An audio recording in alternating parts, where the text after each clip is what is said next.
What if I told you that the way you've been paying off your debt might actually be keeping you in debt longer? Imagine sending hundreds of dollars each month toward credit cards, loans, and bills, but still feeling like you're stuck on a treadmill. Frustrating, right? Today, I'm going to share a strategy that flips that frustration on its head. It's called the Avalanche method. And by the end of this video, you'll know exactly how to use it to break free from debt faster, save money on interest, and finally breathe again. But here's the twist. There's one hidden mistake people make when trying this method that almost guarantees failure. I'll reveal it later, so stick around because missing it could cost you thousands of dollars. Number 1. Why the Avalanche method matters. Let's start with why this method is even worth your attention. The Avalanche method is all about efficiency. Instead of throwing money randomly at debts, it focuses on interest rates. Why? Because interest is like a sneaky thief that robs your wallet every single month. For example, let's say you owe $5,000 on a credit card at a 22% interest rate and $3,000 on a student loan at a 6% interest rate. If you only make minimum payments, that credit card could drag on for years, and you'll pay more in interest than you borrowed. That's crazy. The Avalanche method tackles this problem head-on by targeting the highest interest rates first, saving you serious money. Think of it like putting out the biggest financial fire first before dealing with the smaller flames. Number 2. How the Avalanche method works step by step. Here's where it gets practical. Step 1. List all your debts. Write them down, including the balance, the minimum payment, and the interest rate. Don't skip this step. It's the foundation. Step 2. Order them from the highest interest rate to the lowest. Ignore the balances for now. Step 3. Pay the minimum payments on every single debt except the one with the highest interest. On that one, throw every extra dollar you can. For example, imagine you have 3 debts. Credit card, $5,000 at 22%. Car loan, $8,000 at 8%. Student loan, $12,000 at 6%. Using the Avalanche method, you'd pay minimums on the car and student loan and attack that credit card like your life depends on it. Once it's gone, move to the car loan, then finally the student loan. This way, you're killing off the most expensive debt first and saving a mountain of money in interest. Number 3. Avalanche versus Snowball, which is better? Now, you might have heard of another strategy called the Snowball method. That one focuses on paying off the smallest balance first, so you get quick wins and motivation. But here's the big difference. The Avalanche method doesn't just give you motivation, it gives you the fastest and cheapest path to freedom. Studies from researchers at the National Bureau of Economic Research show that while people are emotionally drawn to paying smaller debts first, those who follow the Avalanche method save significantly more money in the long run. We're talking potentially thousands of dollars and shaving years off repayment. Quick example. If you had $20,000 in debt spread across 3 accounts, following the Avalanche could save you $2,000 to $4,000 in interest compared to the Snowball. That's like giving yourself a free vacation just by using a smarter plan. Number 4. The hidden trap that causes people to fail. Here's the loop I opened earlier. The Avalanche method is powerful, but there's one common mistake people make. They forget about motivation. Mathematically, the Avalanche is perfect. But emotionally, it can feel slow.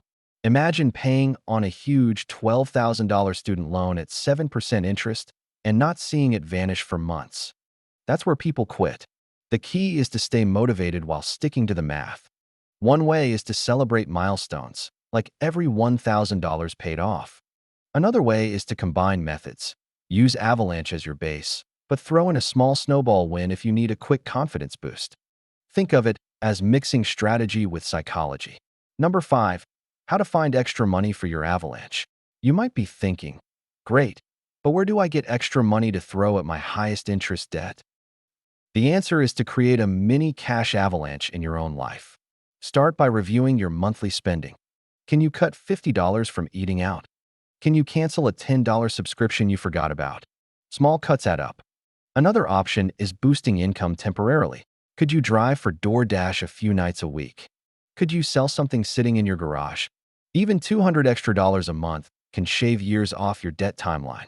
Example, if you pay $200 extra on that $5,000 credit card at 22%, Instead of paying it off in over 10 years with minimums, you'd crush it in about 2 years. That's the power of redirecting money. Number 6. Building an avalanche budget that sticks. The avalanche method won't work without a solid plan. That means building a budget where debt payoff is non-negotiable. Start with your income.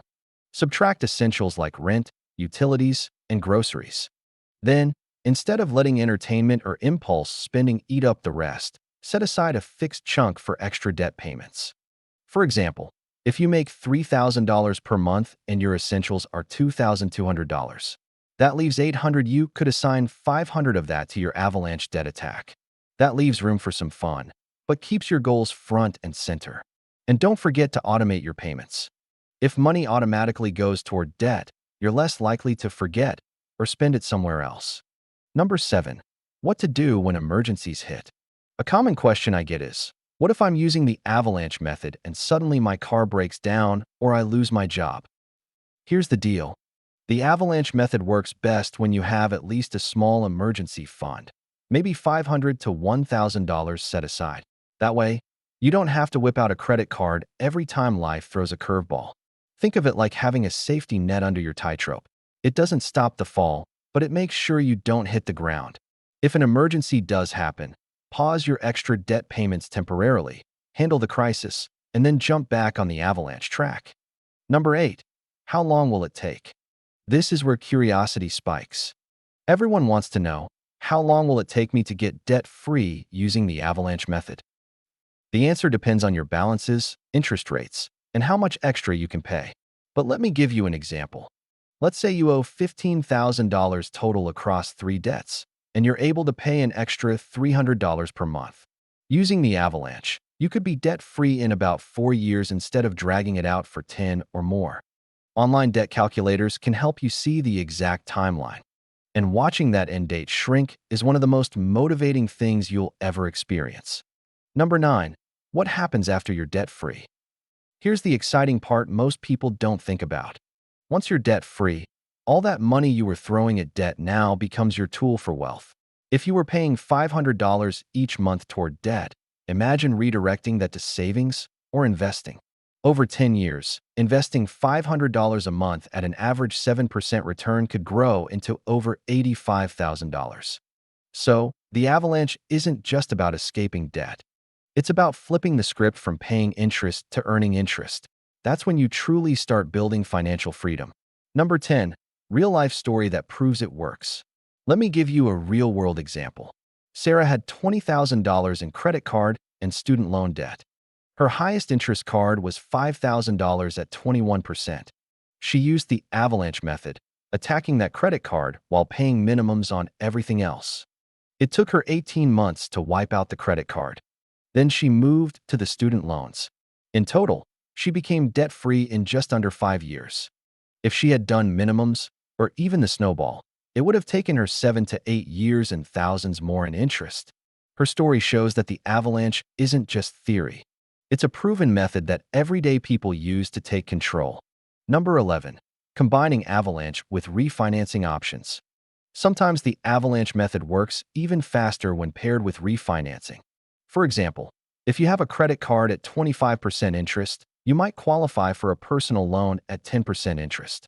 Rolling that debt into a lower interest option means the avalanche will move at lightning speed. This isn't always possible, and it depends on your credit score, but it's worth exploring. Just remember, refinancing is only powerful if you keep your spending in check and avoid racking up new debt. Number 12. Using windfalls to supercharge the avalanche. Another overlooked strategy is using unexpected money to push your avalanche further. Think about tax refunds, work bonuses, or even birthday money from family. Instead of spending it all, direct at least half toward your highest interest debt. Imagine getting a $1,500 tax refund and dropping it on a credit card balance. That one move could save you hundreds in future interest and cut months off your timeline. Number 13. Tracking your progress visually. The avalanche method is about consistency, and visuals can keep you motivated. Create a chart, thermometer, or progress bar for each debt. Every time you make a payment, color in a section. It sounds simple, but seeing the balance shrink in real time makes the process feel more rewarding. It turns numbers on a statement into something you can physically celebrate. Number 14. Automating extra payments. One of the best ways to stay on track is to set up automatic extra payments toward your Avalanche debt. If you wait until the end of the month, that extra money often disappears into impulse spending. But if you automate, it's like paying yourself first. For example, you could schedule an automatic transfer of $200 on payday directly toward your highest interest loan. This way, your Avalanche never slows down because of temptation or forgetfulness. Number 15. Adjusting the Avalanche as life changes. Debt payoff is not a straight road. Life changes, and so should your plan. If you get a raise, increase your Avalanche payments. If you face a setback, like higher rent or medical bills, lower them temporarily, but don't stop.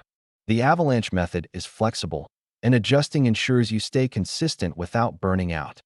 Remember, even small consistent payments are better than giving up. Number 16. Pairing Avalanche with side hustles. A powerful way to speed things up is to combine the Avalanche with extra income streams. Let's say you pick up a weekend side hustle like tutoring, freelance writing, or even selling items online. If you earn $300 a month from that hustle and throw it at your highest interest debt, the results compound quickly. It's like pouring gasoline on your Avalanche fire. The debt melts faster, and you build momentum toward financial freedom. You've just learned how to use the Avalanche method to speed up your debt payoff, save thousands in interest, and unlock a future where your money finally works for you instead of against you. But now here's my question for you. If you started the Avalanche today, which debt would you attack first?